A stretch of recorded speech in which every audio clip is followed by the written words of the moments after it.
Mind, conscious mind, subconscious, unconscious और primitive. Mind को हम इन पार्ट्स में डिवाइड कर सकते हैं। माइंड क्या होता है? Comprehensive functionality of brain. Brain की कॉम्प्रहेंसिव फंक्शनैलिटी को ही माइंड कहते हैं। तो माइंड को डिवाइड करते हैं अगर हम उनके फंक्शन के बेस पर। अगर हम माइंड के कॉम्प्रहेंसिव फंक्शनैलिटी को डिवाइड करें, ब्रेन की कॉम्प्रहेंसिव फंक्शनैलिटी को, तो कुछ पार्ट जिसे हम कॉन्शियस कहते हैं, यानी जो आप प्रेजेंट मोमेंट में अवेयर हैं उसे कॉन्शियस माइंड कहते हैं। माइंड का वो पार्ट जो आपकी अवेयरनेस है, अवेयरनेस में रहता है। क्रिटिकल या एनालिटिकल माइंड, हमने देखा था कि सबकॉन्शियस और कॉन्शियस के बीच में एक लेयर होती है जो आपके प्रीवियस इंफॉर्मेशन से ही बनी हुई होती है, जो 2 से लेकर के या 0 से लेके 8 साल तक बन जाती है। उसके बाद उसके नीचे सबकॉन्शियस माइंड, जिसमें इंफॉर्मेशन होती सारी स्टोर्ड। सबकॉन्शियस और अनकॉन्शियस में इंफॉर्मेशन स्टोर्ड होती है जो कुछ आपने बचपन से अब तक लर्न किया है।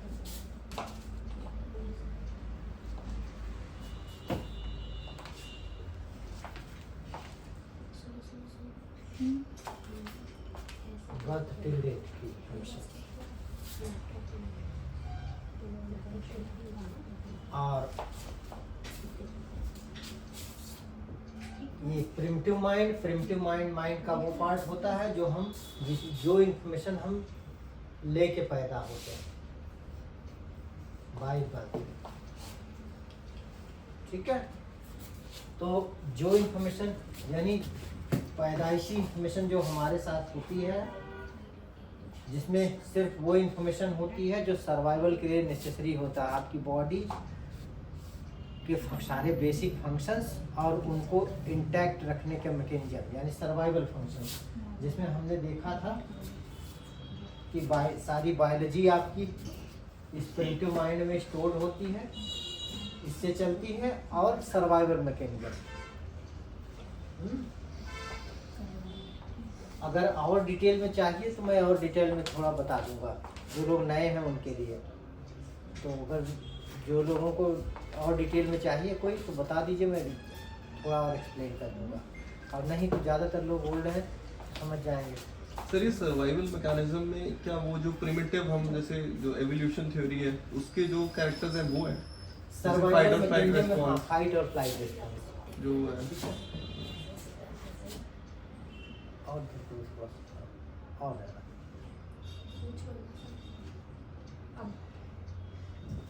थोड़ा सा ज़्यादा आपके पास करना है या पार करना है?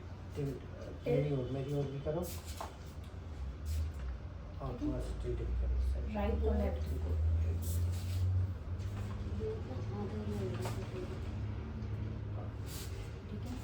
ठीक है,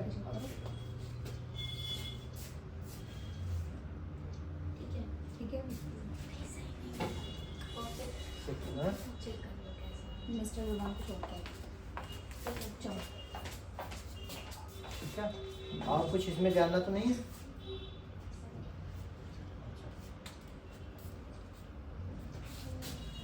ये इंफॉर्मेशन हमारे सेंस ऑर्गन से आती है। इसमें आइज, ईयर्स, नोज, टंग और स्किन से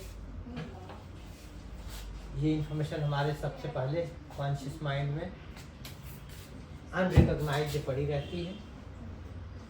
ये अनरिकॉग्नाइज्ड इंफॉर्मेशन या तो यहाँ से हो करके सबकॉन्शियस में जाती हैं, या फिर इससे ऑटोमेटिकली डिलीट हो जाती है। जो इंफॉर्मेशन यहाँ से इसके थ्रू सबकॉन्शियस में या नहीं जाती, वो इंफॉर्मेशन यहीं से ऑटोमेटिकली ऑटो डिलीट हो जाती है। जो इंफॉर्मेशन यहाँ से ऑटो डिलीट हो जाती है उसे फ्लैशिंग मेमोरी कहते हैं, यानी फ्लैशेज आए और चले गए। ठीक है, लेकिन जो इंफॉर्मेशन यहाँ से इसके नीचे चली जाती है, इसको पार करके उसको मेमोरी कहते हैं। मेमोरी भी आपकी दो टाइप की होती है, short term memory, long term, आगे मैं डिस्कस करूँगा लर्निंग में। और ये मेमोरी ही आगे जो है सारे इंफॉर्मेशन का सोर्स है, यही मेमोरी ही सारी इंफॉर्मेशन है। ये आप सर थोड़ा क्रिटिकल माइंड बता देंगे, मैं भूल हाँ। गई। क्रिटिकल माइंड जितनी, जब बच्चा पैदा होता है तो सिर्फ ये इस चीज़ को लेकर के, प्रिमिटिव माइंड को लेकर के पैदा होता है। और जितनी इंफॉर्मेशन आती है, ये कोई बैरियर नहीं होते, ये कोई डिफरेंशिएशन नहीं होती, सारी इंफॉर्मेशन कॉन्शियस में आती है और कॉन्शियस से सेटल होने लगती है। सेटल हो करके सारी इंफॉर्मेशन यहाँ आती है। जो इंफॉर्मेशन अनटैग्ड सेटल्ड पड़ी हुई है, वो सारी इंफॉर्मेशन अनकॉन्शियस माइंड कही जाती है, जिसे रिट्रीव नहीं किया जा सकता, अपने आप रिट्रीव नहीं किया जा सकता।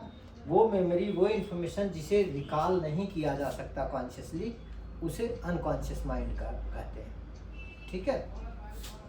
अब इन्हीं इंफॉर्मेशन से धीरे धीरे धीरे धीरे करके फिल्टर होते होते यहाँ एक लेयर जमती है, बिल्कुल वैसे ही जैसे दूध बॉयल करने पर क्रीम बनती है, उसी में से फैट निकल करके उसी इंफॉर्मेशन से, और उन्हीं इंफॉर्मेशन का एक जो बंडल बनता है, वही इसके लिए गेट का काम करने लगता है, फिल्टर का काम करने लगता है, जो आगे आने वाली इंफॉर्मेशन को एनालाइज करते हैं प्रीवियस इंफॉर्मेशन के बेस पर। तो जो गेट ये बन जाता है इससे, उसी को क्रिटिकल या एनालिटिकल माइंड कहते हैं, जो आगे आने वाली इंफॉर्मेशन को एनालाइज कर करके सेव करती है कि ये इंफॉर्मेशन क्या है। ठीक है।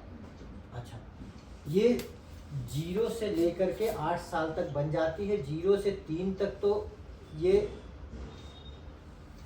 इमैच्योर होती है, 3 से लेकर के 8 साल तक ये पूरी तरह से मैच्योर हो जाती है। इसी के मैच्योर हो जाने के बाद जो कुछ इन्फॉर्मेशन आती है, वो पूरी तरह से बिना एनालाइज किए कोई इन्फॉर्मेशन सेव नहीं होती। ठीक है। अब इसी चीज़ से माइंड को यहाँ तक हमने देख लिया है। अगर और डिटेल में चाहते हैं तो और थोड़ा डिटेल कर दूँ। ऑनलाइन वालों को कोई डिटेल चाहिए इसकी? किसी को चाहिए तो और बता दीजिए, बोल दीजिए।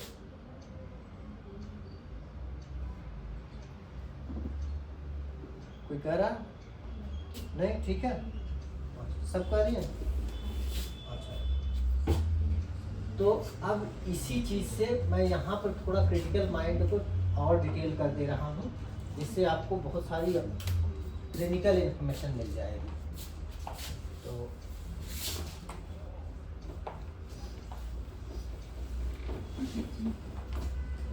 जब भी बाहर से इंफॉर्मेशन आती है, बाहर से आने वाली इंफॉर्मेशन यहाँ पर कॉन्शियस माइंड में जब आती है, जिसे फ्लैशिंग मेमोरी कहते हैं, जितनी भी इंफॉर्मेशन आती है उसमें मैंने आपको बताया था कि ये 8 से 85%, नोज से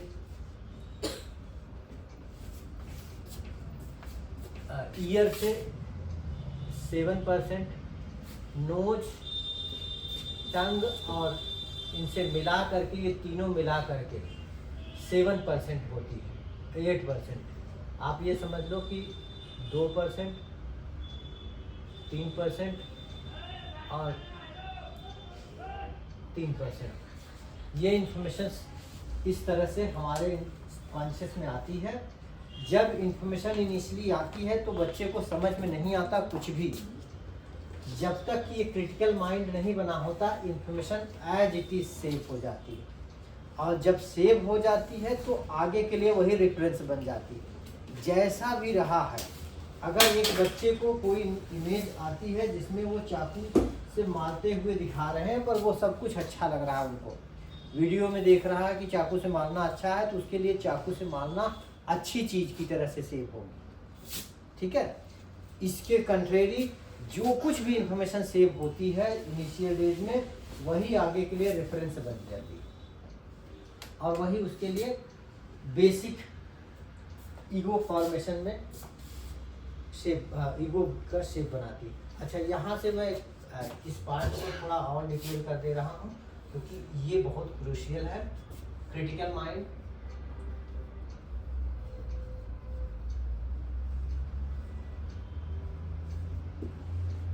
जो भी इंफॉर्मेशन यहाँ कॉन्शियस से आती है वो कॉन्शियस में आती है इसके पास, वो दोनों तरफ से आ सकती है, एक्सटर्नल इन्वायरमेंट से या इंटरनल इन्वायरमेंट से। इंटरनल इन्वायरमेंट का मतलब सबकॉन्शियस से, और एक्सटर्नल इन्वायरमेंट का मतलब इधर से। तो इसी इंफॉर्मेशन को, प्ले ऑफ इंफॉर्मेशन को ही थॉट कहते हैं। Thought means play of information.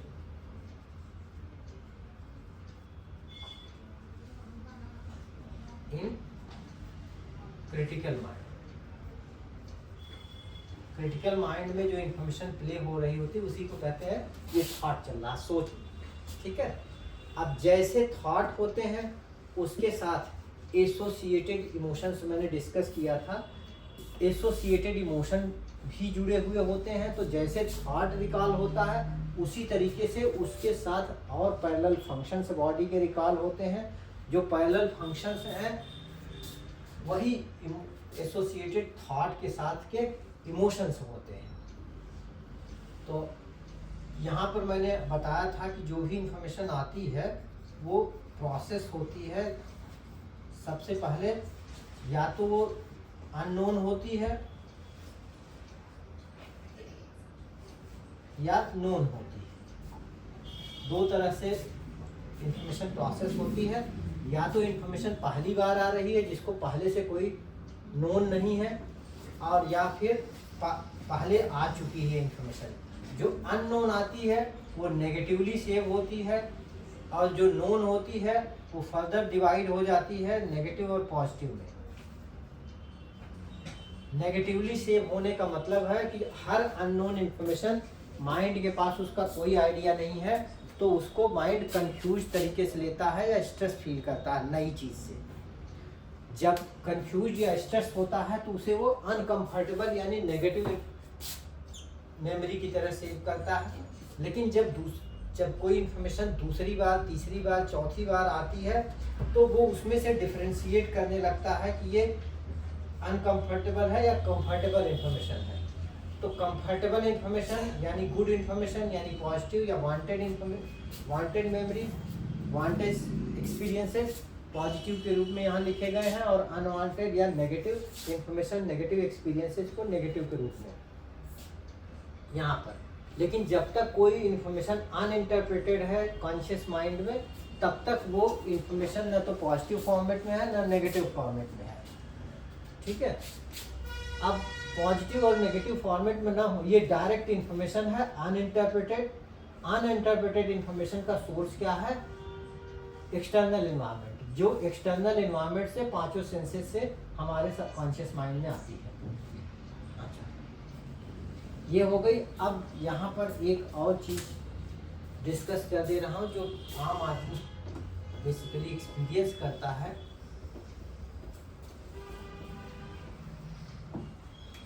ये कॉन्शियस, ये क्रिटिकल या एनालिटिकल माइंड पर जो स्ट्रेस पड़ता है, यानी anxiety, stress, confusion, panic, sadness, जो कुछ क्रिटिकल माइंड से इंफॉर्मेशन प्रोसेस हो रही होती है, उसी इंफॉर्मेशन से जुड़ा हुआ इमोशन हमें एक्सपीरियंस होता है। तो ये देखते हैं कि क्रिटिकल माइंड कैसे काम करता है। एक बार में एक ही इंफॉर्मेशन प्रोसेस करता है क्रिटिकल माइंड, एक बार में एक से ज़्यादा नहीं। स्पीड कुछ भी हो सकती है, लेकिन एक बार में एक ही इंफॉर्मेशन प्रोसेस करता है, वन एट अ टाइम। और मैंने लास्ट टाइम ये भी डिस्कस किया था ब्रीफली कि इंफॉर्मेशन जो कुछ भी प्रोसेस होती है गुड या बैड के रूप में, वो एक्सपीरियंस जब यहाँ सेव हो जाता है, अगली बार जब वो रिकॉल होता है तो उसी जैसा पहले हुआ है उसी तरह का एक्सपीरियंस क्रिएट करता है, और उसी नज़रिए से वो देख रहा होता है। अच्छा, तो जो कुछ इंफॉर्मेशन इस समय जो पास हो रही होती है ऊपर से नीचे की ओर, उसको गुड या बैड मेमोरीज के रूप में स्टोर हो जाता है। मेमोरीज के सेट को हम बिलीव कहते हैं। सेट ऑफ मेमोरीज को, सेट ऑफ एक्सपीरियंसेस को, सेट ऑफ इंफॉर्मेशन को बिलीव करते हैं। तो जितने इंफॉर्मेशन के अलग अलग सेट होते हैं उतने ही हमारे अंदर बिलीफ होते हैं। यही बिलीफ, यही सेट ऑफ इंफॉर्मेशन हमें ड्राइव करते हैं, यही हमारी लर्निंग है। ठीक है। अब जो इंफॉर्मेशन हमारे कॉन्शियस माइंड में आती है, जो इंफॉर्मेशन हमारे यहाँ थॉट्स के रूप में चलती है, वो या तो कॉन्शियस से आ रही है यानी एक्सटर्नल एनवायरनमेंट से, या तो इंटरनल एनवायरनमेंट से। जो एक्सटर्नल एनवायरनमेंट से आ रही है, एक्सटर्नल इंफॉर्मेशन, वो भी हमारे इसके साथ चल सकती है, जो इंटरनल जा सकती है। इसकी वजह से अगर एक बार में एक इंफॉर्मेशन ही प्ले हो सकता है, लेकिन यहाँ पर ढेर सारा इंफॉर्मेशन लोड है, तो इंफॉर्मेशन लोड होने को ही स्ट्रेस कहते हैं। Stress means overloaded conscious mind. Conscious mind में इंफॉर्मेशन का ओवरलोड ही स्ट्रेस है। अच्छा, कैसे हो सकता है स्ट्रेस? एक इंफॉर्मेशन यहाँ प्ले हो रही है, इंटरप्रेट हो रहा है, और बाकी सारे यहाँ पर आके इकट्ठा हो रहे हैं। अगर एक्सटर्नल एनवायरनमेंट से ढेर सारा स्ट्रेस, ढेर सारी इंफॉर्मेशन आके इकट्ठा होती है, तो उसे एक्सटर्नल स्ट्रेस कहते हैं। और एक्सटर्नल एनवायरनमेंट से जो इंफॉर्मेशन आ रही है वो नॉर्मल है, लेकिन इंटरनल थॉट से चले जा रहे हैं, तो एक्सटर्नल को मौका नहीं मिल रहा है, तो इसको कहते हैं इंटरनल स्ट्रेस।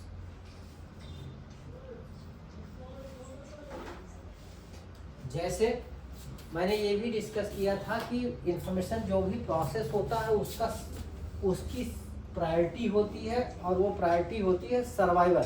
सर्वाइवल के लिए जो सबसे ज़्यादा ज़रूरी है वो इंफॉर्मेशन सबसे पहले प्ले होती है। तो लाइफ के लिए, जो सर्वाइवल के लिए जो सीक्वेंस मैंने बताया था कि सबसे पहले लाइफ के लिए जो थ्रेट होता है वो इंफॉर्मेशन प्रोसेस होती है, फिर बॉडी के लिए जो थ्रेट होता है, फिर जो बिलोंगिंग्स के लिए थ्रेट होता है, फिर जो हमारी डिग्निटी के लिए थ्रेट होता है, और फिर हायर विजडम के लिए। तो उसी सीक्वेंस में इंफॉर्मेशन प्रोसेस होती है। जैसे अगर किसी की इंफॉर्मेशन यहाँ प्रोसेस हो रही है किसी तरह की, और लगातार कोई इंफॉर्मेशन कब तक ये कॉन्शियस माइंड जिस पे इसको ऑक्यूपाई किए रहेगा, ये तब तक चलेगा जब तक कि उस जो इंफॉर्मेशन प्रोसेस हो रही है उससे वो सेटल ना हो जाए, उससे सेफ्टी इस्टेब्लिश ना हो जाए, या फिर उससे भी ज़्यादा सी ग्रेव कंसर्न का कोई चीज़ ना आ जाए। ठीक है। जैसे अगर यहाँ पर कोई चीज़ चल रही है, पेन माइंड में चल रहा है, बॉडी में पेन हो रहा है, तो ये पेन तब तक आपको याद रहता रहेगा, तब तक उसके बारे में दिमाग चलता रहेगा, जब तक कि कोई इससे ज़्यादा इम्पॉर्टेंट चीज़ ना आ जाए। अगर इससे ज़्यादा इम्पॉर्टेंट इन्फॉर्मेशन आती है तो वो क्रिटिकल माइंड में थोड़ी देर के लिए प्रोसेस होकर के फिर से वही चीज़ प्रोसेस होने लगेगा। ठीक है। अच्छा, एक्सटर्नल स्ट्रेस, इंटरनल स्ट्रेस मैंने बताया। अगर ऐसा हो कि इंटरनली इंसान स्ट्रेस्ड है, यानी इंटरनली इनसिक्योर है और इनसिक्योर थॉट्स चले जा रहे हैं, और ऊपर से भी एक्सटर्नल एनवायरनमेंट से भी ढेर सारा स्ट्रेस आ जाए, तो इस स्ट्रेस को कंपाउंड स्ट्रेस कहते हैं। और यही कंपाउंड स्ट्रेस ब्रेकिंग पॉइंट बन जाता है दूसरों के लिए। तो इसी कंपाउंड स्ट्रेस को मैं थोड़ा और डिटेल कर दे रहा हूँ। जहाँ एक्सटर्नल इंटरनल स्ट्रेस ऑलरेडी है और बाहर के इन्वायरमेंट से भी एक्सटर्नल स्ट्रेस इकट्ठा हो जाए, तो कंपाउंड स्ट्रेस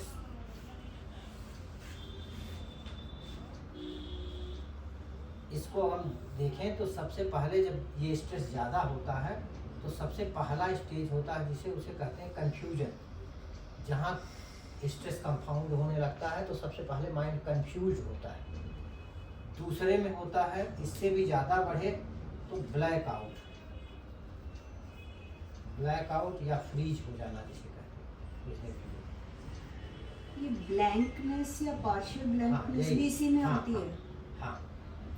तीसरा, इससे ज़्यादा हो तो शॉक होता है, और सबसे ज़्यादा हो, इससे ज़्यादा तो नर्वस ब्रेकडाउन।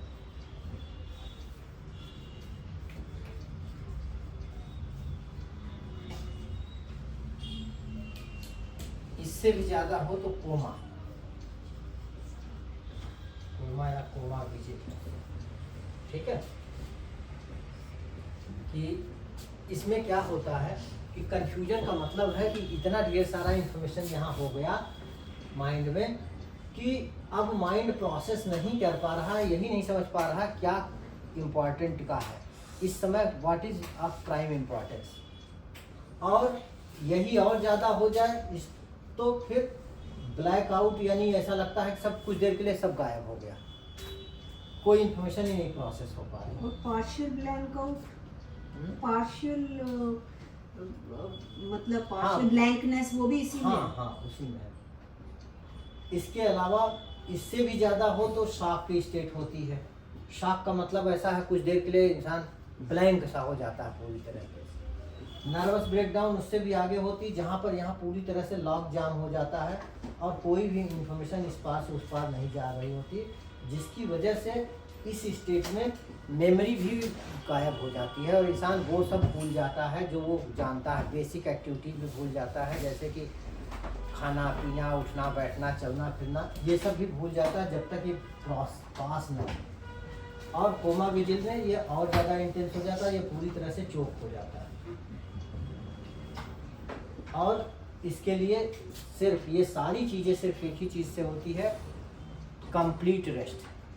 कंप्लीट रेस्ट के बाद जैसे जैसे इंफॉर्मेशन धीरे धीरे छटती है वैसे वैसे धीरे धीरे करके सेटल होता है। कंप्लीट रेस्ट मतलब? कंप्लीट रेस्ट का मतलब कोई बाहर से इंफॉर्मेशन न लें, आंखें बंद करके लेटे पूरी तरह से, और जो बाहर की इंफॉर्मेशन है उसको सेटल होने का और अंदर की इंफॉर्मेशन को सेटल होने का मौका मिले। अच्छा, ये जो एक्सटर्नल स्ट्रेस है, अगर इंटरनल स्ट्रेस नहीं होगा तो एक्सटर्नल स्ट्रेस हो सकता है क्या? हाँ, बिना इंटरनल स्ट्रेस के भी एक्सटर्नल स्ट्रेस हो सकता है। जैसे आप एक ट्रैफिक पुलिस वाला घर से निकला, सब कुछ ठीक ठाक था, वहाँ गया, चौराहे पर लाइट गई चली गई है केओस में, हाँ, या एक क्लर्क है काउंटर पर, बाहर बहुत ज़्यादा भीड़ लगी हुई, धमाल चल रहा, तो उसको एक्सटर्नल स्ट्रेस हो सकता है। ठीक है, क्लियर? हाँ, क्रिटिकल माइंड डिफरेंशिएट करता है कि जो इंफॉर्मेशन बाहर से आ रही है वो गुड है या बैड है, और हाँ, उसके हिसाब it's से a- हमारे को अडैप्ट करने में भी हेल्प करता है। तो कुछ लोग जब नई जगह पर जाते हैं और उन्हें न्यू इंफॉर्मेशन मिलती है, उससे वो नेगेटिव नहीं होते, बल्कि कुछ लोग हो जाते हैं। इसका क्या कारण? वो पहले से जो इंफॉर्मेशन होती है उससे, ठीक है, वो पहले की जिस तरह के इंफॉर्मेशन होते हैं उसी तरीके से नई इंफॉर्मेशन भी इंटरप्रेट होती है। कंप्लीट नई इंफॉर्मेशन तो वो नहीं होती, ठीक है, कंप्लीट नई होगी तो सबको एक जैसा आएगा। ठीक है, एक्सपीरियंस से जो कुछ भी होते हैं वो पहले से कुछ ना कुछ मैच कर रहे थे। ठीक है, अब इससे रिलेटेड कुछ क्वेश्चन हो पूछ लीजिए, फिर मैं लर्निंग पे आऊँगा।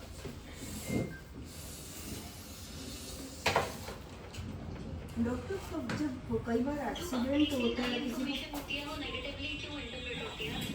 क्योंकि उसके नेगेटिव का मतलब होता है वो चीज़ जो आप जानते नहीं, जो आप नहीं जानते उसको माइंड आपको थ्रेट की तरह से लेता है। क्योंकि जो चीज़ आप जानते ही नहीं कि ये क्या है, इससे कैसे डील किया जा सकता है, वो सब थ्रेट की तरह ही होगा, क्योंकि उससे डील करना नहीं आता। ये जैसे एक्सीडेंट हो जाता है, कई लोग भूल जाते हैं हम कौन है क्या है, सो दैट इज, दिख नहीं रहा, मैं नहीं दिख रहा हूँ। हाँ, कोई so that is what injury to the conscious or it is what is it? क्या चीज़ इंजरी कॉन्शियस को नहीं होती। मतलब जैसे एक्सीडेंट होता है और कई बार कभी कभी भूल जाते हैं हम कौन है क्या हाँ, है, वो वो जो वो कई चीज़ों में हो सकता है। वो अगर ब्रेन इंजरी नहीं है तो वो शॉक हो सकता है। ठीक है, कि अचानक इतनी सारी इंफॉर्मेशन ब्रेन में आई कि इंजरी में क्या होता है, दैट पार्ट ऑफ इंजरी जो होती है वो ब्रेन को जब लगती है तो ब्रेन के किस पार्ट में होती है। ब्रेन जैसे ही इंजरी होती है ढेर सारी इन्फॉर्मेशन ब्रेन में पैदा होती है, तो वो शॉक में जाता है पहले, ठीक है। अगर वो शॉक में गया है तो इसका मतलब ब्रेन को कुछ न कुछ इंजरी हुई है। सर इसको एक तो पहला क्वेश्चन मेरा ये है कि जो थॉट्स हैं तो वो तो एक्सटर्नल और इंटरनल दोनों है, तो वो पॉजिटिव थॉट्स से भी क्या स्ट्रेस हो जाएगा अगर बहुत देखिए, ज़्यादा फ्लो हो जाए? पॉजिटिव से स्ट्रेस हो सकता है लेकिन जनरली होता नहीं, बहुत कम होता है, क्योंकि पॉजिटिव में आप स्ट्रेस नहीं, ठीक है। और स्ट्रेस वाले में आप क्या होता है, नेगेटिव वाला जो है वो तो लगातार चलता रहेगा, क्योंकि सेफ्टी स्टेब्लिश नहीं हुई जब तक, तब तक माइंड में चलेगा। पॉजिटिव वाले में सेफ्टी स्टेब्लिश है तो पास होता रहता, चेंज होता रहता। दूसरा ये सर कि क्रिटिकल लेयर को कैसे हम स्ट्रॉन्ग करें? क्रिटिकल लेयर आप स्ट्रांग नहीं करते, क्रिटिकल लेयर आपकी इन्फॉर्मेशन से ही बनती है, प्रीवियस इन्फॉर्मेशन से। इसको बस ये कर सकते हैं कि इसमें जो इन्फॉर्मेशन आपके अंदर स्टोर्ड है वो ज़्यादा वाइजर होती जाए, ज़्यादा जो है ऑथेंटिक इन्फॉर्मेशन जाए, ठीक है। एक ही चीज़ के लिए शायद कोई व्यक्ति को कंफ्यूजन हो और शायद किसी को शॉक लग जाए, तो ये अलग अलग हाँ, हुआ ना। वो इस पर डिपेंड करता है वो प्री ऑक्यूपेशन उसका कितना है, ठीक है। ठीक, और कोई चीज़, कोई क्वेश्चन किसी को है, किसी का?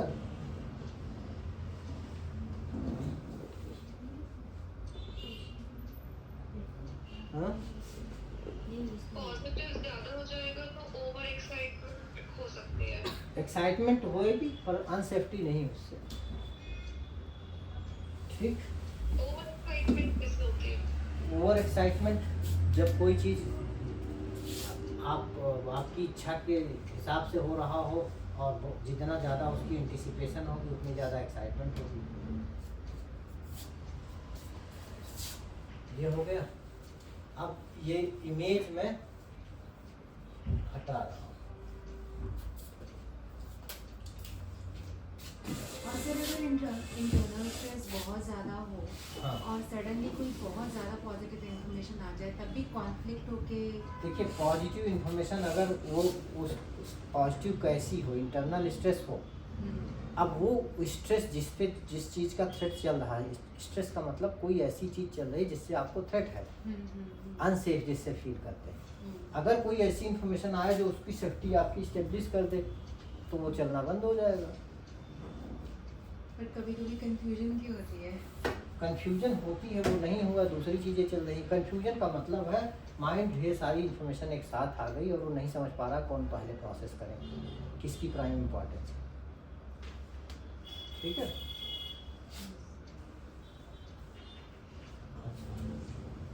अब लर्निंग,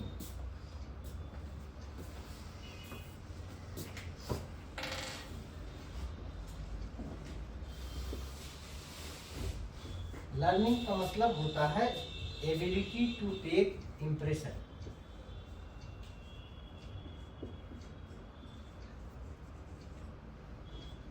इम्प्रेशन लेने की कैपेबिलिटी, ठीक है। जब भी कोई चीज़ किसी चीज़ से एक्सपोज होती है तो उसका इम्प्रेशन उस पर आता है और जो इम्प्रेशन उस पर बनता है वही उसकी लर्निंग है। अब वो कितनी देर तक रिटेन करेगी उस लर्निंग को, ये इस पर डिपेंड करता है कि इम्प्रेशन कितना स्ट्रांग है, ठीक। तो जितना भी एक्सटर्नल इन्वायरमेंट से इंफॉर्मेशन आ रहा है वो हमारे बॉडी में स्टोर होता है। कैसे? पांचों सेंस ऑर्गन से यहाँ आया, यहाँ से इंटरप्रेट हुआ। अब इस इंटरप्रिटेशन के बाद जैसी भी स्टोर हो गया वही हमारी इंफॉर्मेशन है, वही हमारी लर्निंग है। जब इंफॉर्मेशन एक्सटर्नल इन्वायरमेंट से आती है कॉन्शियस माइंड तक, कॉन्शियस माइंड का मोर ऑफ मतलब है आपके ब्रेन कॉर्टेक्स का, ब्रेन कॉर्टेक्स, और ब्रेन कॉर्टेक्स का मतलब ब्रेन का ऊपरी लेयर जो कन्वोल्यूटेड या जिगजैग लेयर होती है, वहाँ पर सबसे पहले इंफॉर्मेशन आती है, वहाँ से उसकी मीनिंग ब्रेन का पार्ट इंटरप्रेट करता है और फिर वो रेलेवेंट पार्ट तक भेज दिया जाता है। हमारे ब्रेन में करीब करीब 100 बिलियन न्यूरॉन्स होते हैं, न्यूरॉन्स का मतलब यूनिट, ब्रेन के यूनिट सेल्स जो होते हैं, एक नर्व सेल को एक न्यूरॉन कहते हैं, और उन्हीं न्यूरॉन्स के गुच्छे को ही ब्रेन कहते हैं। ये बिल्कुल वैसे ही होता है जैसे आपने खेतों की बाली देखी होगी गेहूं की, तो नीचे उसके फूट लटक रहा होता, स्टेम लटक रहा होता, और ऊपर गांठ बनी हुई होती है उसकी। उसी तरीके से जो हमारे जो है स्टेम लटक रहा होता है, वो ढेर सारे नर्व्स हैं, जिससे हमारा ये स्पाइनल कॉर्ड बना हुआ होता है, और ऊपर उसी गुच्छे को ब्रेन कहते हैं, जिसमें उसका सारा हेड पार्ट, ब्रेन का सारे नर्व्स का हेड पार्ट होता है गुच्छे के रूप में, जिसे ब्रेन कहते हैं। अब ये ब्रेन में एक, जैसे मैं डिस्कस किया, करीब करीब 100 बिलियन न्यूरॉन्स होते हैं, और ये 100 बिलियन न्यूरॉन्स एक नॉर्मल इंडिविजुअल के करीब करीब 3 ट्रिलियन सिनैप्स बनाते हैं। सिनैप्स ही ये बेसिक कोड है जिसमें मेमोरी आपकी स्टोर होती है। सिनैप्स अगर न्यूरोलॉजिकली देखें तो सिनैप्स, अभी मैं इसको भी डिस्कस करूंगा सिनैप्स क्या होता है। जैसे ये कोई एक नर्व है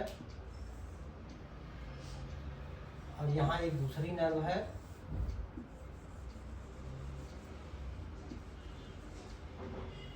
तो दो नर्व एक दूसरे नर्व से जैसे जुड़ते हैं, इनके इस पार्ट को हाँ, जैसे एक नर्व दूसरे नर्व से जुड़ के डेंड्राइट्स, इनको डेंड्राइट कहते हैं, डेंड्राइट्स जुड़ते हैं, यहाँ बीच में गैप को ही सिनैप्स कहते हैं।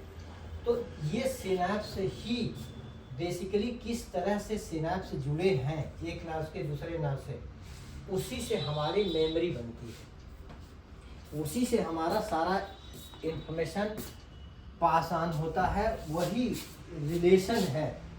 अच्छा, मेमोरी का मतलब ऐसे समझ लीजिए जैसे कि कोई ये है, ये बोर्ड है, मैंने इस पे ऐसे लाइन की थी, अब ये इसकी मेमोरी हो गई इंक के साथ। मेमोरी का मतलब जो मैंने किया उसका इंप्रेशन इसके ऊपर रह गया, अब ये मेमोरी इसके साथ बन गई। ठीक है, जितनी चीजें मैं लिख रहा हूँ वो सब इसकी इस समय की मेमोरी है, जब तक इसे इरेज न किया जाए। वो सब एज इट इज पड़ा हुआ है, जब तक कि इसको कोई एक्सटर्नल एनवायरनमेंट इसको आ करके इसको एलिमिनेट न कर दे, मिटा न दे, तब तक ये इसका इम्प्रेशन बना रहेगा। जो कुछ मैंने लिखा है वो मेमोरी है इस बोर्ड के पास। ठीक है, इसी तरीके से जो इन्फॉर्मेशन ब्रेन में जाती है वो पूरी तरह से मेमोरी की तरह से स्टोर हो जाती है। और मेमोरी जो होते हैं वो सिनैप्स में, आप नर्व की इमेज खोल करके देख सकते हैं, दो नर्व के बीच में गैप होता है, नर्व एक दूसरे के डेंड्राइट से जुड़ते हैं, और यही डेंड्राइट्स, अगर आप सोचिए 100 बिलियन नर्व्स होते हैं और 3 ट्रिलियन सिनैप्स बन रहे हैं, तो करीब करीब एक नर्व 30 सिनैप्स में इन्वॉल्व है एवरेज, और 30 टाइप्स से डिफरेंटली एक नर्व करीब करीब एवरेज 30 सिनैप्स बना रहा है। तो आप ये समझिए कि 3 बिलियंस ऑफ मेमोरीज आपके अंदर कम से कम है, इंफॉर्मेशन जो स्टोर्ड रहती है, 3 ट्रिलियन, सॉरी। ठीक है, अच्छा, अब जो कुछ आपके पास ये इंफॉर्मेशन आती है इसी तरह के सिनैप्स में बन के स्टोर हो जाती है। जब भी कोई नई इंफॉर्मेशन आती है हमारे सेंसेस से ब्रेन तक पहुंचती है, तो ये नर्व में ये इलेक्ट्रिक करंट की तरह से चलती है, और यहाँ सिनैप्स पे आकर इलेक्ट्रिक कंडक्शन से इलेक्ट्रिक फायरिंग होती है। यही इलेक्ट्रिक फायरिंग से एक्शन पोटेंशियल जनरेट होता है, जिससे हमारे सारे एक्सपीरियंस और एक्शंस बनते हैं। ठीक है, यही कमांड की तरह से आता है, जिससे हमारी पूरी बॉडी अलग अलग एक्सपीरियंस करती है और अलग अलग एक्शंस बनाती है। ठीक, सर ये मुझे क्लैरिटी नहीं मिली। हाँ। Maybe I cannot see that. हाँ, मैं आप एक्सप्लेन कर दे रहा हूँ उसको। कि जब कोई एक सिनेप्स यानी कि एक नर्व का एक पार्ट, नर्व को आप ऐसे देखिए जैसे हाथ होता है, हाथ के 5 फिंगर्स हैं, तो एक एक फिंगर डेंड्राइट की तरह से हैं, और दूसरे हाथ के एक फिंगर से दूसरा फिंगर किसी से जुड़ जाए तो वो पूरी तरह से नहीं जुड़ता, बल्कि बीच में एक गैप रहता है। उसी गैप, उसी जंक्शन को सिनेप्स कहते हैं। That's an empty space. हाँ, उसी स्पेस में न्यूरोट्रांसमीटर रिलीज होता है, जो सेरोटोनिन, डोपामाइन, ग्लूटामेट या एसिटाइलकोलिन, ये सारे एड्रेनलिन, ये सारी चीज़ रिलीज होती है, जो एक नर्व से दूसरे नर्व तक वो इन्फॉर्मेशन ले जाती है। बिल्कुल वैसे ही जैसे बैटरी में सल्फ्यूरिक एसिड काम करता है करंट को कैथोड से एनोड तक ले जाने के लिए। तो जैसे लोगों को अल्जाइमर, पार्किंसंस होता है मतलब किसी को, तो ये इन्हीं चीज़ों को अफेक्ट करते हैं। हाँ, जो उसमें बेसिकली नर्व्स डैमेज होते चले जाते हैं, और जिससे कि उनके अंदर की स्टोर्ड मेमोरी भी डैमेज हो जाती है, वो अल्जाइमर में होता है। अच्छा, चलो तो ये समझ लिया। अच्छा, अब आ जाते हैं लर्निंग में। मैकेनिज्म ऑफ लर्निंग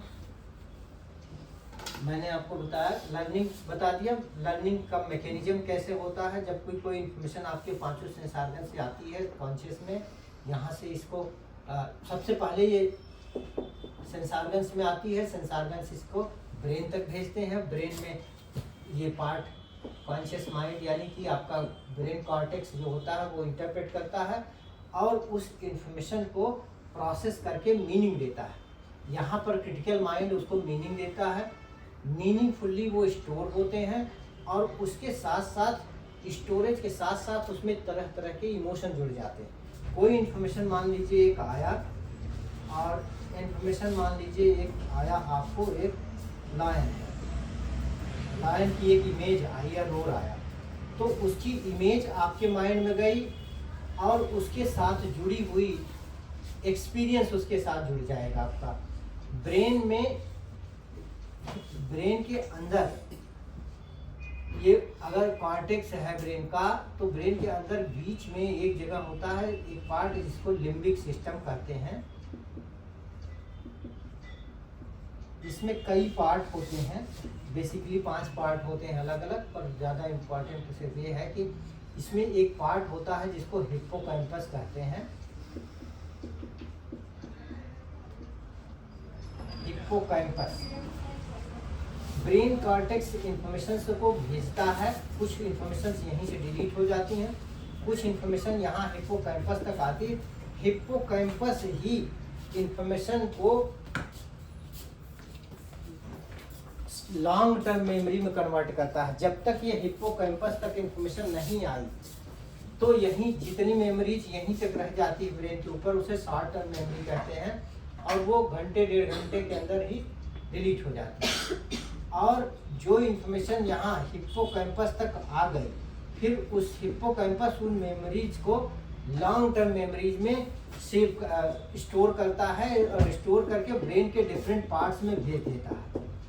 अब यहाँ से जब डिफरेंट पार्ट्स में वो मेमोरी चली गई, उसके साथ साथ लिम्बिक सिस्टम उसके साथ साथ एक्सपीरियंस भी जोड़ देता है, एसोसिएटेड एक्सपीरियंस जोड़ देता है।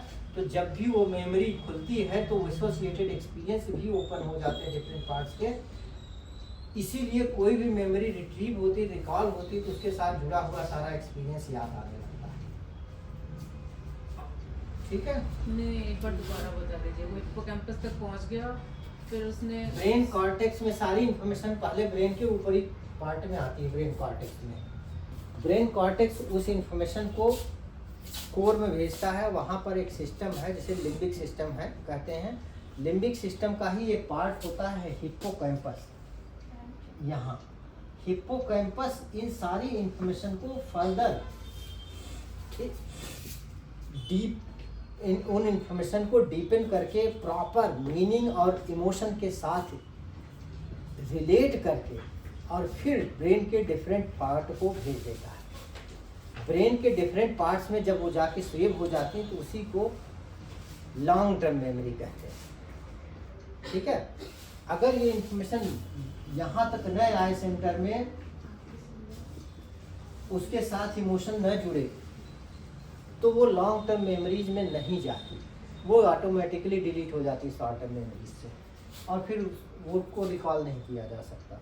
जितनी भी एक्सपीरियंस के रूप में स्टोर हो, अच्छा ये पूरा लिम्बिक सिस्टम में इन सारी इंफॉर्मेशन लॉन्ग टर्म मेमोरीज के साथ एक्सपीरियंस से जोड़ता है, तरह तरह के मीनिंग दे करके, और फिर उसे डिफरेंट ब्रेन के डिफरेंट पार्ट्स में भेज देता है उस इंफॉर्मेशन को। सारे ब्रेन के डिफरेंट पार्ट्स में आपके इंफॉर्मेशन अलग अलग रेलेवेंट पार्ट्स हैं जितने, उनमें चले जाते हैं, वहाँ स्टोर हो जाता है, और वहाँ से इसका आगे के लिए मेमोरी में यूटिलाइजेशन के लिए पड़ा रहता है। जब जैसा ओपन होता है वैसे एक्सपीरियंस के साथ ओपन होता है, उसी तरह के चॉइसेस, डिसीजन मेकिंग में, एक्शन में वही यूज होता है अभी। नहीं, आपने कुछ और बताया था ना कि कोई एक मेमोरी खुलती है तो सारा वो कैसे होता है? दैट इज व्हाट आई एक जैसे यहाँ पर इसने कोई यहाँ से आई इंफॉर्मेशन को इसने स्ट्रेंथन किया, और उसको लॉन्ग टर्म इसके साथ जो होने वाले एक्सपीरियंस है, ये लिम्बिक सिस्टम ने इसके साथ जोड़ा। मान लीजिए लायन की इंफॉर्मेशन ब्रेन कॉर्टेक्स ने भेजी यहाँ कि लायन इस तरह का होता है ये शेप, और ऐसी इसकी रोड होती है। अब इसके साथ जो एक्सपीरियंस हुआ इस समय, वो एक्सपीरियंस के लिए रिस्पॉन्सिबल ये पार्ट होता है लिम्बिक सिस्टम। ये एक्सपीरियंस इस इंफॉर्मेशन के साथ लॉन्ग रोर, उसकी इमेज के साथ वो डर या जो कुछ भी जुड़ जाता है, वो जुड़ करके ब्रेन के डिफरेंट पार्ट्स में, रेलेवेंट पार्ट्स में स्टोर हो जाता है। फिर जब आप लायन देखोगे तो उसके सारे एक्सपीरियंस आपको रिकॉल हो जाएंगे, जो अलग अलग पार्ट्स में सेव हुए हैं। हाँ ठीक है, ब्रेन के ढेर से अलग अलग पार्ट्स अलग अलग फंक्शन के लिए रिस्पॉन्सिबल होते हैं।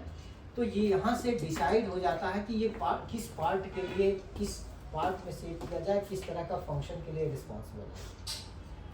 ठीक है, तो सर जो सिमिलर इंफॉर्मेशन एक पार्ट में स्टोर होती होगी कि हाँ एक पार्ट में, पर कोई भी इंफॉर्मेशन एक बार आई है तो एक एक्सपीरियंस, दूसरी बार थोड़ा डिफरेंट एक्सपीरियंस भी हो सकती है। तो एक तरह की इंफॉर्मेशन कई जगह भी जा सकती है। ठीक है, तो यहाँ तक समझ गए।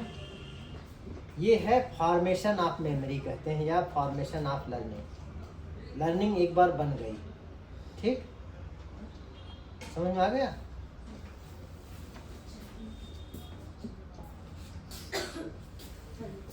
तो सर ये जो न्यूरॉन्स होते हैं ये स्टेशनरी होते हैं या मूव करते हैं? न्यूरॉन्स स्टेशनरी होते हैं पूरी तरह से। न्यूरॉन्स बहुत लंबे सेल होते हैं, लार्जेस्ट सेल होते हैं बॉडी के। इनकी लेंथ कभी कभी 1 मीटर या 1.5 मीटर तक होती है। 1 मीटर हाँ, ब्रेन में ही ऐसे गोल गोल। ब्रेन से नीचे तक वायरिंग फैली है ना, वही न्यूरॉन है। Thank you.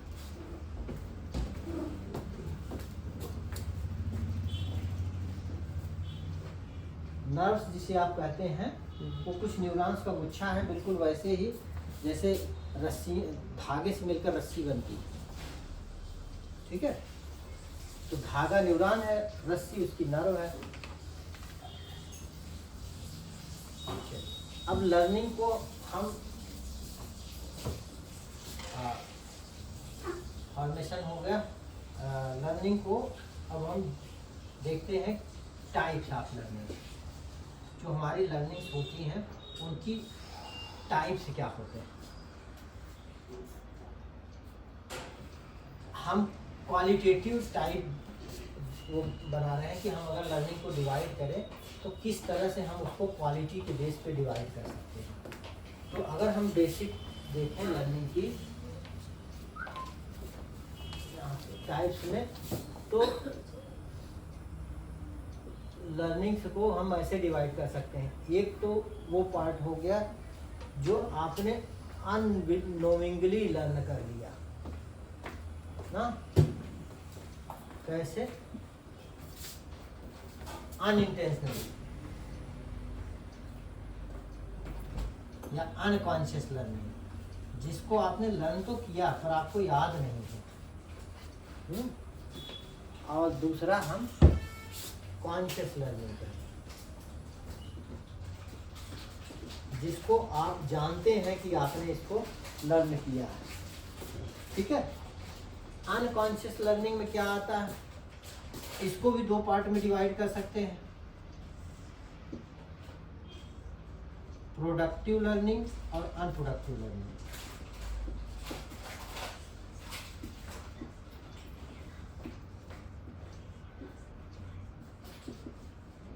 प्रोडक्टिव लर्निंग का मतलब है हम क्वालिटी वाइज कर रहे हैं। प्रोडक्टिव तो सारे प्रोड्यूस करते हैं, जो भी इंफॉर्मेशन आप में आई है वो सारी आपके लिए होती है। प्रोडक्टिव का मतलब जो आपके लिए यूजफुल है, और अनप्रोडक्टिव का मतलब जो लर्निंग्स आपके लिए हार्मफुल है, जो आपने सीख तो लिया पर आपका नुकसान कर रही है। ठीक है। जैसे प्रोडक्टिव लर्निंग में वो सारी चीज़ें जो आप यूज़ करते हैं अपने बेनिफिट के लिए, चलना फिरना उठना बैठना सब कुछ आपने सीखा है, पैदा होने के बाद ही सीखा ना, बोलना, टॉकिंग, वॉकिंग, जेस्चर्स, ये सब आप जानते नहीं हैं कब आपने सीखा, अनकॉन्शियसली लर्न किया, लेकिन ये सारे प्रोडक्टिव हैं। और अनप्रोडक्टिव में क्या है ना, फियर, गिल्ट, शेम,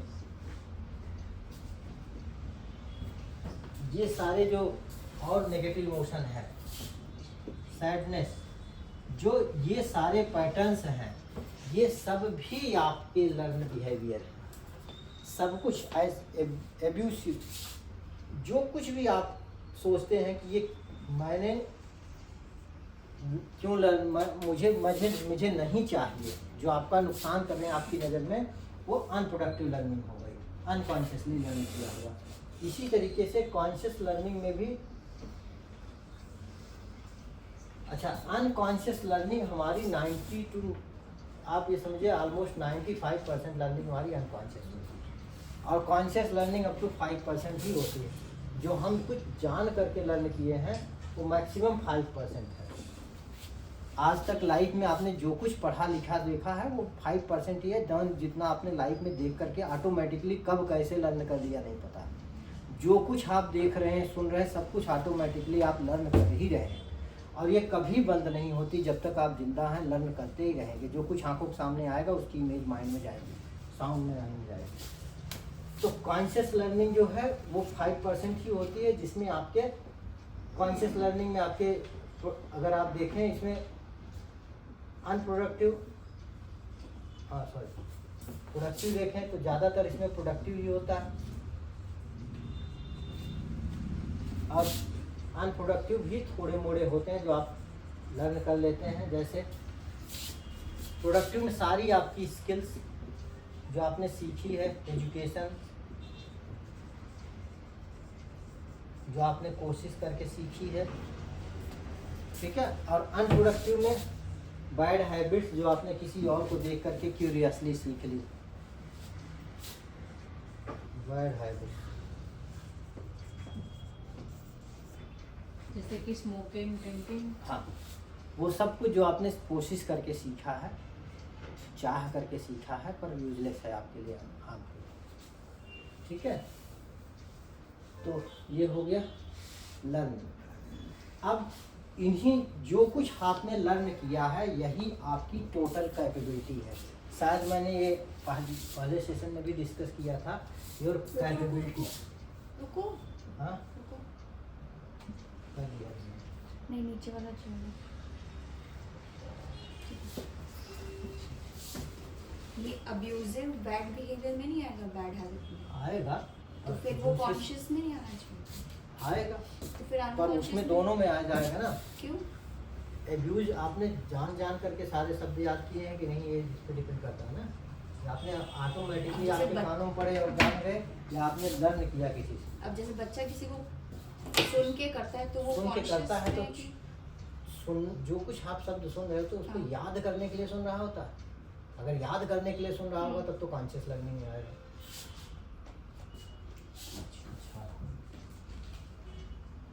कैपेबिलिटी, हमारी कैपेबिलिटी क्या होती है, लास्ट टाइम मैंने शायद डिस्कस किया था, capability is equal to learning. क्योंकि अगर हम पूछें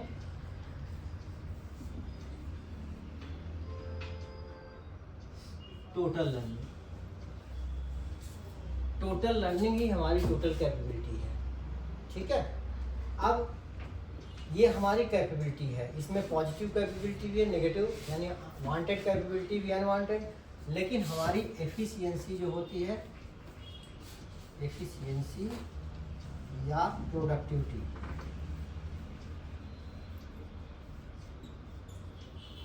ये होती है productive learning minus unproductive learning.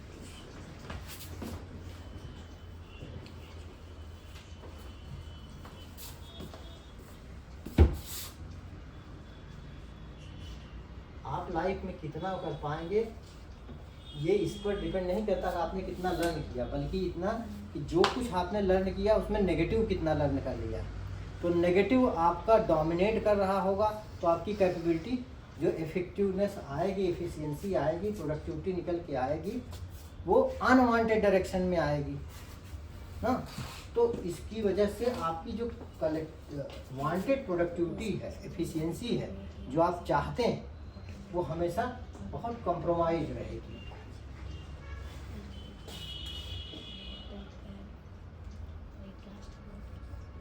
ठीक है। और अब देखते हैं थेरेपी क्या होती है। थेरेपी में आपकी अनप्रोडक्टिव लर्निंग ही चेंज करके रिड्यूस करना और प्रोडक्टिव लर्निंग को बढ़ाना ही therapy. Tension is Counseling. Also learning, हाँ, टेंशन इज आल्सो लर्निंग। सब कुछ, ठीक है।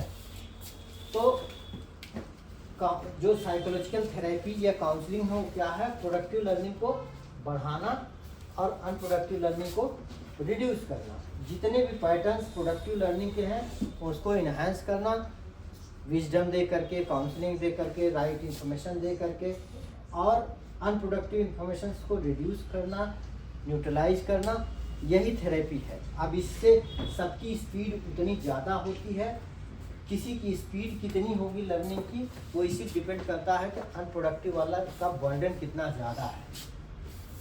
जितना अनप्रोडक्टिव का बर्डन ज़्यादा होगा उतनी ही रिकवरी की स्पीड भी कम होगी। ब्लैक मार्कर यूज करें तो बेटर है। सर ये जो अनकॉन्शियस लर्निंग होती है हमारी, ये भी हमारा जो क्रिटिकल एंड एनालिटिक लेयर है उसके थ्रू पास होती है। सब कुछ तो नहीं, उससे पहले भी हो सकती है, उसके बाद भी हो सकती है। नहीं, जैसे हमारा अगर बचपन में है तो उसके बिना हो जाएगी, हाँ। लेकिन अगर हमारा बाद में आ रही है कुछ भी इंफॉर्मेशन, हाँ तो पहले उसको क्रॉस करना पड़ेगा ना। हाँ, तो इसका मतलब हमें हमारे पास बचपन में कितनी अनप्रोडक्टिव लर्निंग है उसी पे डिपेंड करेगा कि हम बाद में कितना अनप्रोडक्टिव लर्निंग हाँ, सीखेंगे। कितना ज़्यादा अनप्रोडक्टिव लर्निंग को इम्बाइब करेंगे। क्योंकि आप जैसा आपका प्रीवियस ग्राउंड है उसी तरह की चॉइसेस आपकी ऑटोमेटिकली बनती है प्रीवियस लर्निंग के बेस पर। बाकी सारी चीज़ें अपने आप इग्नोर्ड हो जाती हैं। ठीक है। तो ये लर्निंग कॉन्शियस से आ रही है कि सबकॉन्शियस से कि अनकॉन्शियस से? दोनों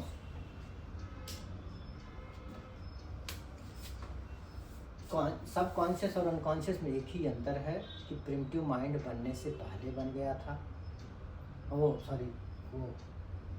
क्रिटिकल माइंड बनने से या बाद में बना है। दूसरी चीज़, कुछ बाद में वाली भी चीज़ें जो हम रिप्रेस कर देते हैं वो भी अनकॉन्शियस में चली जाती है। तो अनकॉन्शियस का मतलब है जिसे हम कॉन्शियसली रिकॉल नहीं कर सकते, याद नहीं कर सकते, और हमें लगता है कि हमारे साथ ऐसा हुआ नहीं। ठीक है। अच्छा, यहाँ पर एक और चीज़ बनाने की ज़रूरत है, फॉल्स या स्यूडो मेमोरी, ये भी बताने की ज़रूरत है।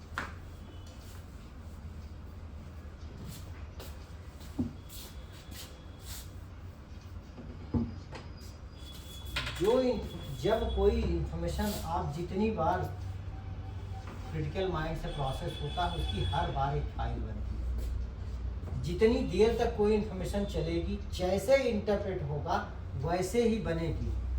यहाँ पर जो इन्फॉर्मेशन आपके लिए बन रही है आपके लिए वही सच है, लेकिन जरूरी नहीं है कि ये एक्सटर्नल ट्रुथ भी हो। इसलिए ये जो मेमोरी बनती है ये फॉल्स मेमोरी बनती है, और यही मेमोरी जब बहुत स्ट्रांग हो जाती है तो इसी को डिल्यूजन कहते हैं। पर सर ये कैसे बनती है मुझे नहीं समझ जितना आप सोच रहे हो, जैसा सोच रहे हो वैसा ही आपको महसूस होगा। वो जितना ज़्यादा उस पर सोच रहे हो उतना ही ज़्यादा आपको जो है वो वैसा ही दिखने लगेगा ना। जैसे भूतों को बिलीव करने वाले को भूत दिखने लगते हैं ना, महसूस भी होने लगता, आवाज़ भी आ जाती, डर भी लग जाता। हाँ, और उसी में साथ में कोई हो जो बिल्कुल बिलीव न कर रहा, उसको कोई एक्सपीरियंस नहीं हो रहा उनका। तो इसी से जो है जो जितना ही फॉल्स मेमोरीज होती हैं उसी फॉल्स मेमोरी को अल्टर्ड परसेप्शन भी कहते हैं। और ये स्यूडो मेमोरीज होती हैं जो आपके एक्सपीरियंस, आपने बहुत सारी इंफॉर्मेशन फॉल्स इंफॉर्मेशन के बेस पर बनती है स्यूडो मेमोरीज। और कई बार ऐसा होता है कि जो घटना नहीं हुई होती ऐसा भी लोग फील करते हैं कैसा मेरे साथ हुआ है। ठीक है, इसी वजह से बहुत सारी चीज़ साइकियाट्रिक इलनेस में बहुत सारा कंट्रीब्यूशन इन स्यूडो मेमोरीज का होता है। जितना ज़्यादा स्यूडो मेमोरीज उतनी ही इंटेंस इलनेस, मेंटल इलनेस। ठीक है, अगर किसी ने बचपन में मान लीजिए कोई आपने सपना देखा, उसकी भी मेमोरी बन गई, कुछ हाइपोथेसाइज किया कोई सिचुएशन, चाहे डर कर चाहे होप में, वो भी आपकी मेमोरी बन गई ना। आपने किसी हीरो के साथ या हीरोइन के साथ खुद को देखा, इमेजिन किया, छोटे बच्चे थे खूब दिन तक, तो वो आपकी मेमोरी तो बन गई ना आपके मन में। और आप आगे आपके एक्सपीरियंस का हिस्सा है, वो आपके लिए वो रेफरेंस का काम करेगा।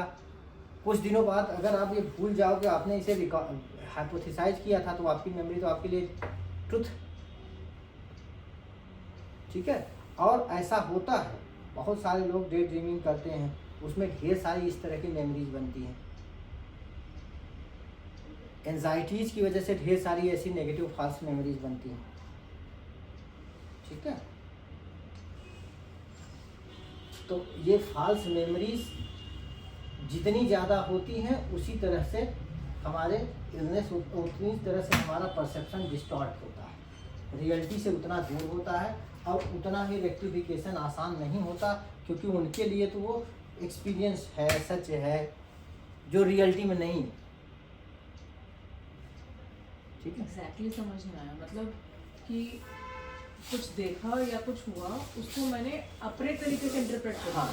तो उसको आप फॉल्स मेमोरी कह रहे हैं, जबकि वो वैसा नहीं था। हाँ। मतलब मान लीजिए किसी के हाथ में चाकू था सेब काटने के लिए, मैंने सोच लिया वो उसने मुझे मारने के लिए हाथ में चाकू है, हाँ। तो वो मेरे लिए फॉल्स मेमोरी बन गई। बिल्कुल, वो फॉल्स मेमोरी हो गई आपके लिए हमेशा के लिए। और अगर थिंकिंग करते हैं वो भी वो सब तो मेमोरी बन ही रही होती है। तो वो ओवर थिंकिंग की भी मेमोरी बन रही है। जितनी चीज़ें सोच रहे हो सबकी मेमोरी बन रही है, तभी तो इतना आसान नहीं होता बदलना। क्यों नहीं एक बार बदल जाती चीज़ें समझाने पर या बता देने पर, क्योंकि इतनी सारी चीज़ें। हाँ,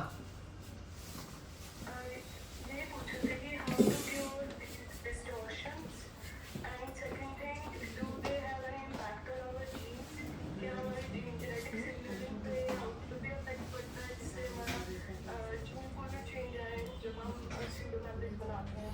हाँ, तो ड्रीम आपके थॉट्स ही होते हैं, जो डे टाइम में थॉट्स होते हैं, और उसी तरीके से सोते समय जो चल रहा होता है क्रिटिकल माइंड में वो ड्रीम करते हैं। कॉन्शियस जब सो जाता है, रेस्ट पे चला जाता है, तो जो भी क्रिटिकल माइंड से प्रोसेस होता है वो ड्रीम करते हैं उसे। ठीक है, वैसे नॉर्मल लोग भी तो फॉल्स, हाँ, नॉर्मल में सब बनाते हैं। नॉर्मल लोग तो कोई होते ही नहीं है, सबको सब अलग अलग यूनिक है, सबकी बनती है, क्वांटिटी का ही सबका डिफरेंस है।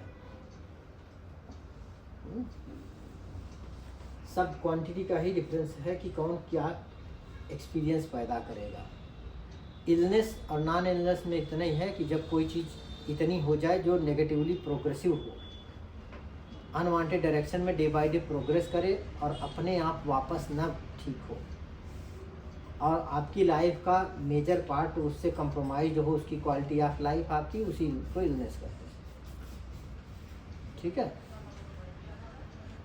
और कोई चीज़?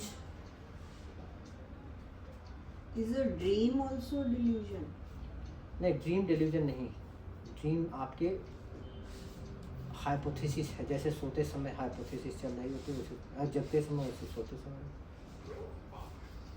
कई बार कभी कभी ये होता है ड्रीम आया होता है, पता है कंफ्यूजन होता है कि असली है कि इट्स अ ड्रीम दैट। हाँ हाँ, ऐसा जब तब होता है जब आप सेमी कॉन्शियस स्टेट में ड्रीम देख रहे होते हैं, जिसे ल्यूसिड ड्रीम्स कहते हैं।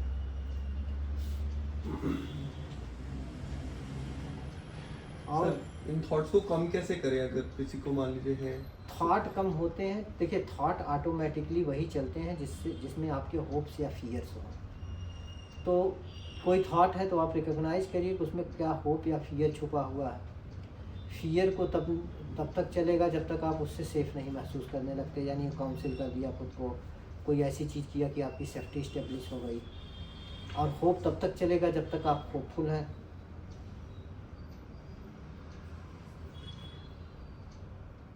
ठीक है, चलो लंच कर दें अब? सर होपफुल होने में भी प्रॉब्लम हो सकती है? नहीं, प्रॉब्लम होप में नहीं, हाँ। थॉट चलना प्रॉब्लम नहीं है ना। थॉट से जो एक्सपीरियंस हो रहा वो वांटेड है कि अनवांटेड है, वो प्रॉब्लम है। साथ में जो इमोशंस आ रहे हैं। हाँ, अगर वो इमोशन अनवांटेड है तो प्रॉब्लम। डे ड्रीमिंग में बढ़िया बढ़िया सोचने में फिर क्या दिक्कत है? डे ड्रीमिंग बढ़िया, जो कुछ आप सोचते हो उससे फॉल्स मेमोरी बनती है। पहला, जैसे ही ड्रीम ख़त्म होता है वैसे अपनी रियलिटी देख करके और ज़्यादा बुरा लगता है। तीसरी चीज़ जो नुकसान होता है उसका बहुत ज़्यादा टाइम कंज्यूम होता है, एनर्जी कंज्यूम होती, थकान होती। उसके बाद चौथा कि आपको टाइम एनर्जी कंज्यूम होने के साथ साथ आपको, चूँकि आपका डे ड्रीम वाला इमेजिनेशन बहुत रियलिटी से बहुत बड़ा होता है, तो रियलिटी में बहुत डर लगता है कि ऐसा तो हम कभी कर नहीं पाएंगे। और डिपेंडेंसी बहुत ज़्यादा हो जाती है ऑब्जेक्ट पर अपने जॉय के लिए। इस तरह से उसमें तरह तरह की कॉम्प्लिकेशन आती है। और फिर इस डर से कि रियलिटी में ये क्रिएट नहीं हो सकता, तो माइंड ऑटोमेटिकली डे ड्रीम में चला जाता है वापस। तो ये एक विशियस साइकिल होती है जो एडिक्टिव होती चली जाती है, डे बाय डे उसकी डोज बढ़ती चली जाती है।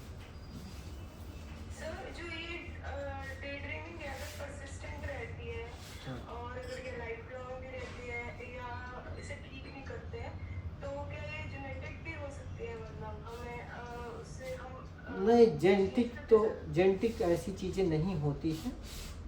जेनेटिक्स में वही चीज़ जाएगा जो आपके बच्चा पैदा करने से पहले आपके अंदर इतना सीवियर हुआ कि आपके जीन्स को ही चेंज कर दे। तो ऐसी चीज़ें जो आपके बिहेवियर हैं वो आसानी से आपके जीन्स में नहीं जाते। कि आप जो बिहेव कर रहे हो, जैसे आप खाना बनाना सीख लिया, रोज़ खाना बनाते हो, तो भी आपके जीन्स में नहीं जाता कि खाना कैसे बनाते हैं। ठीक है, आप रोज़ बोलते हो लेकिन वो आपके जीन्स में नहीं जाता, कि वो आपका कोड ट्रेट नहीं बन करके जीन्स में जाता कि आपको जेनेटिक चेंज कर दे और आपका बच्चा पैदा होते ही बोलना सीख ले। जीन्स में कैसे जाता है? जीन्स में बहुत ही रेयर चीज़ें जाती है, जो लाइफ के इसेंस होते हैं वही जाते हैं। और बहुत माइनर होता है, एक जनरेशन से दूसरे जनरेशन की जीन्स में बड़ा फर्क नहीं होता। और सर अगर कोई मूवी आ सकती है ना? हाँ, मेंटल इलनेस जीन्स से भी आ सकती है ना? बहुत रेयर है, आती है बहुत रेयर। जैसे जो मोस्ट कॉमन है वो स्किज़ोफ्रेनिया के कुछ टाइप्स हैं जो जीन्स में आते हैं, बाकी सब अभी तक इस्टेब्लिश्ड नहीं। ओसीडी नहीं आता? नहीं, ओसीडी नहीं आता। जीन्स में एंशियस एंजाइटी वगैरह तो कभी-कभी होती है जेनेटिक? जेनेटिक नहीं, फेमिलियल होती है। फेमिलियल एक्सपोजर से, लर्निंग से आती है। सारे रिस्पॉन्स पैटर्न्स लर्न किए हुए होते हैं। जेनेटिक में तब वो जेनेटिक तो नहीं हो सकती, 3 स्टेजेज होते हैं, जेनेटिक, गैस्ट्रेटरी, सॉरी क्या कहते हैं उसको, जो एम्ब्रियोनिक स्टेज में होते हैं, गैस्ट्रेटरी नहीं सॉरी उनको वो कहते हैं गेस्टेशनल। जेस्टेशनल जिसे कहते हैं कि अगर माँ को स्ट्रेस ज़्यादा है तो वो स्ट्रेस हार्मोन्स बच्चे के बिल्डअप में भी यूज हो जाते हैं, जिससे उसको स्ट्रेस की टेंडेंसी ज़्यादा हो सकती है, ये हो सकता है। तो वो थेरेपी से ठीक होता है वो चीज़? हाँ काफ़ी हद तक ठीक हो जाता है, अगर कोई बड़ा डिस्टॉर्शन नहीं हुआ है, जैसे कि कोई न्यूरोलॉजिकल डेफिसिट नहीं हुई है, कोई न्यूरोलॉजिकल प्रॉब्लम नहीं हुई है तो हो जाएगा। जरूर ये कैसे पता लगेगा कि ये जो हमें एंजाइटी या स्ट्रेस है ये न्यूरोलॉजिकल स्टेट पे पहुंच चुका है या न्यूरोलॉजिकल होता है, न्यूरोलॉजिकल कोई भी चीज़ होगा तो वो पैदाइशी होगा ज़्यादातर, और उसमें आपकी न्यूरल फंक्शनिंग की कैपेबिलिटी कम होगी। ये जो भी आइडियाज़ से थॉट से पैदा होने वाली चीज़ें हैं वो नहीं। और सर ये दवाई से ठीक हो सकते हैं न्यूरोलॉजिकल लाइक कंप्लीटली? देखिए दवाई सिर्फ इफेक्ट पे काम करती है, कॉज पर नहीं। तो इफेक्ट को मैनेज किया जा सकता है, कॉज नहीं मैनेज किया जा सकता।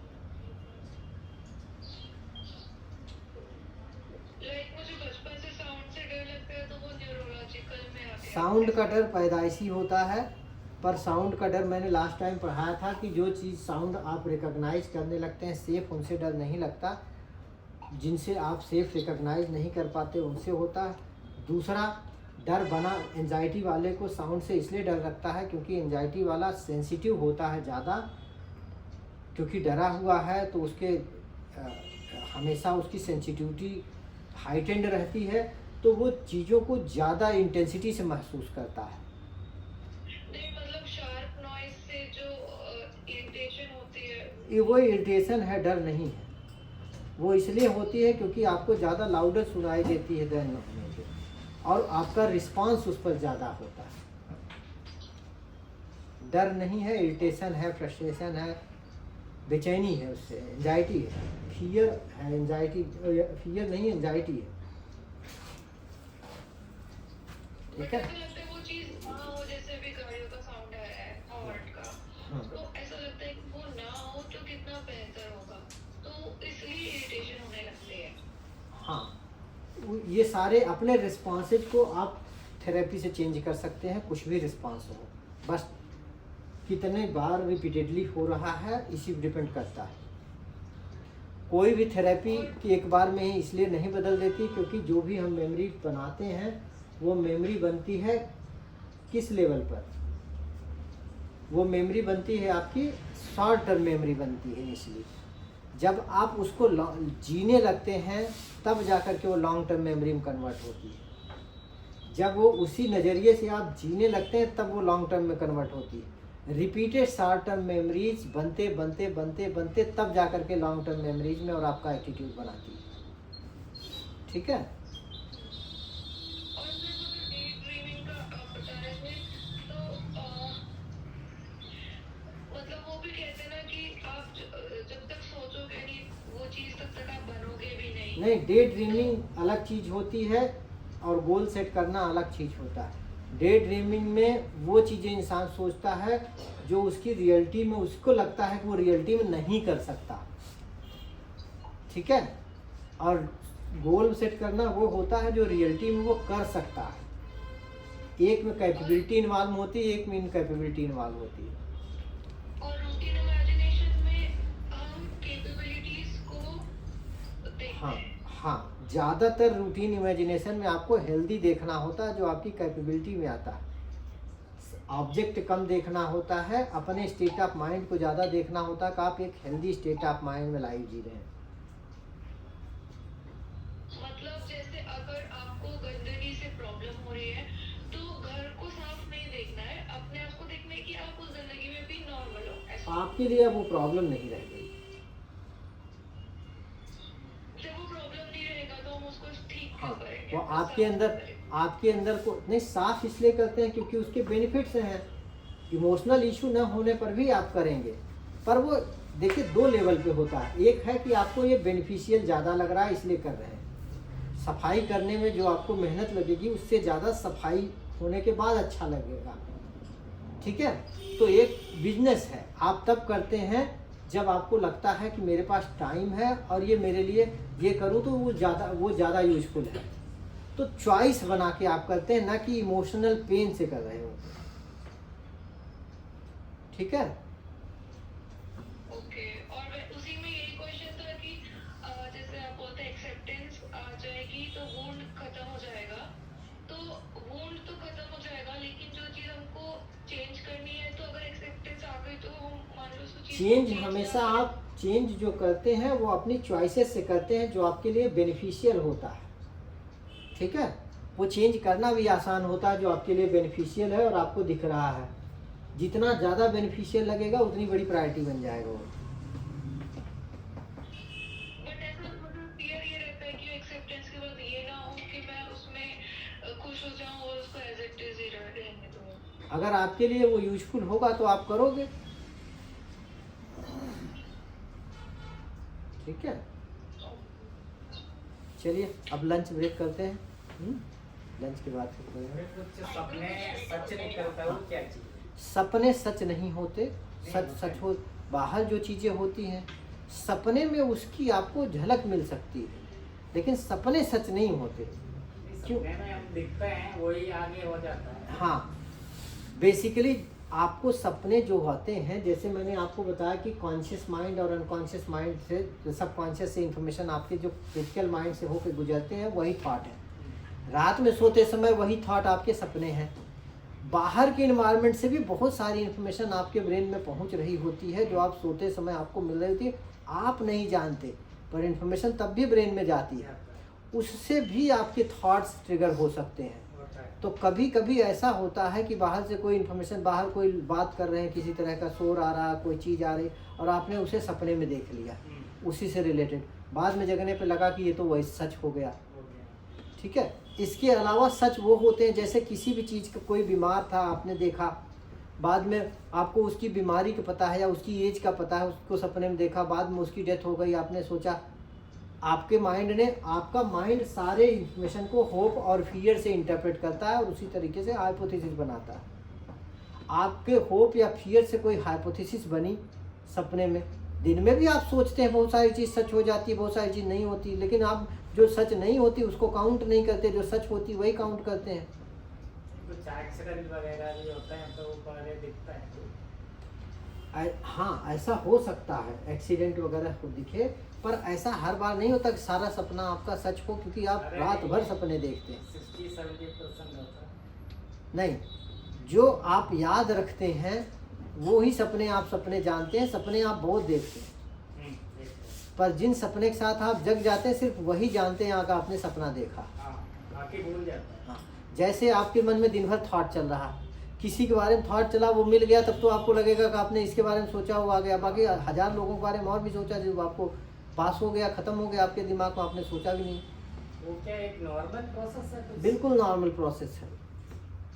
ये डॉक्टर जैसे आप बता रहे थे कॉन्शियस माइंड में बहुत सारी चीज़ें होती हैं तो वन करके जाती हैं, तो रात में जब सो रहे होते हैं तो जो नहीं गई होती है दिन में तो वो भी प्रोसेस होती है। हाँ, ठीक है। ऐसा कैसे होता है कि हम सपना देखते देखते चिल्ला देते, जैसे मम्मी ने बताया आज रात को मैंने जोर से मम्मी चिल्ला दिया था, सपना, याद भी नहीं। हाँ, सपना देखते देखते आप चिल्ला तब देते हैं जब सपना इंटेंस होता है। जब सपना इंटेंस होता है तो आपके कॉन्शियस को इन्फिल्ट्रेट कर जाता है और कॉन्शियस को जगा देता है थोड़ा सा, ठीक है। बट वो याद नहीं है, हाँ, उसको याद रहना चाहिए। हाँ, अगर ज़्यादा इंटेंस होता है तो आप जग भी जाते हैं, कम इंटेंस होता है तो फिर सो जाते हैं। वॉलंटरी एक्शंस जो होते हैं उनको भी ट्रिगर कर देता है, ठीक है। बट सुबह याद नहीं था कि मैंने ऐसा कुछ किया या मैंने क्या देखा। हाँ, वो इस पर डिपेंड करता है कि वो आप कितना कॉन्शियसली जगे थे, पूरा जग गए थे, आधा जगे, फिर सो गए तो भूल गया। ये जो EQ और IQ होता है तो वो यही होता है कि IQ मतलब प्रोडक्टिव लर्निंग और EQ मतलब अनप्रोडक्टिव? नहीं, EQ का मतलब होता है कि आप अपने इमोशंस का को कितना बढ़िया समझते हैं और कितना बढ़िया उसको मैनेज करना चाहते हैं। बेसिकली क्रिटिकल माइंड का डेवलप होना ही EQ है। क्रिटिकल माइंड ही डेवलप होना सब कुछ है, पर इमोशंस को आपको समझना, उसको मीनिंग देना, जो आपको फील हो रहा है उसको जानना, उसको मीनिंग देना, उसको काज समझना, उसको एड्रेस करने की कैपेबिलिटी को कॉम्प्रिहेंसिवली इमोशनल कोएफिशिएंट कहते हैं। मतलब वाइज हो जाना इज EQ बढ़ाना है। सब कुछ। और IQ क्या होता है? IQ आपकी होती है कि एक मोमेंट में आपकी कितनी इंटेलिजेंस काम कर रही है। वो भी EQ पे डिपेंड होता होगा। दोनों मिक्स होते हैं सब। ओके। ठीक है, लंच ब्रेक ज्योति को कुछ पूछना पूछा। हाँ, हेलो, क्या पूछना? हैंड रेज करना कुछ पूछना? किसी कुछ पूछना है?